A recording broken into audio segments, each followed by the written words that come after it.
ආච්චියේ මේ වී මොකද? පුතේ තම්බල වේලෙන්න දාලා. මේ මෙතන වේලෙන් දාලා. මෙන්න මෙහෙම තමයි වී ඉන්නේ. බෑ කාටවත් කියන්න බෑ මම වී විසික් කරනවා කියලා. උඹලේ ඉන්නේ ඔහම. මං දැකලා දෙනානේ 100 වී විහින. ඊ අලව ගලවන්න ගියා. අපි කියන්න බලන්න. අයින්නේ. මේ මොනවාද ගලවන්නේ? ඒකට කියන්නේ කුකුලල. මේ මොනවාද මේ හිටවලා තින්නේ? ඒවා මුං ඇට පැල. මට අල්ලන්නද? ඕන්නේ නැහැ. උණ පටයක්. කටුද? ඔව් මේවායේ කටු තියෙනවා. අම්මෝ බෝල බෝලල. තව තියෙනවා පුතේ මේ. මේවා තාම ලබටි නැද්ද? නෑ මේව මෝරපුව තියෙනවා. කොහමද මෝරුවාම වැලෙන් දැනගන්නේ? දෙසැම්බර් ඉතර වෙනකොට නොවැම්බර් දෙසැම්බර් වෙනකොට කොහොමද මෝරනවා? යෝ තව චුට්ටේ මුං ඇට බලේ නම් පෑගෙනවා.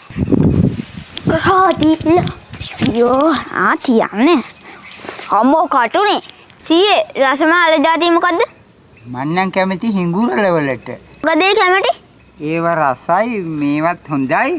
වල හොඳට පිටි ගතිය තියෙනවා තදයි ඒ පිටි. අද මේක තම්බනවද? තම්බන්නත් පුළුවන් ආච්චිට කියලා ඔන්න මාළු උයන්නත් පුළුවන්. ආයි මේක හිටවන්නේ කොහමද? මෙන්න මේ වගේ අලයක් අරගෙන හිටෙව්වහම පැලවෙනවා. මේ ගිය පාර හිටවපු අලේ ඒකෙන් තමයි මේ වගේ පොකුරක් ඇහිල්ලා තියෙන්නේ මේ. ඒ කුණු වෙලානේ. ඒ පරණ අලේ කුණු වෙලා අලුත් අර ගොඩාක් එනවා. මේ ගොටු කොලත් හැදිලා. නැන්ද මාමේ. එක්කද අපේ සීයාගේ වගා. මේ තියෙන මුං ඇට. මං ගිහිල්ලා එන්න බයි බයි.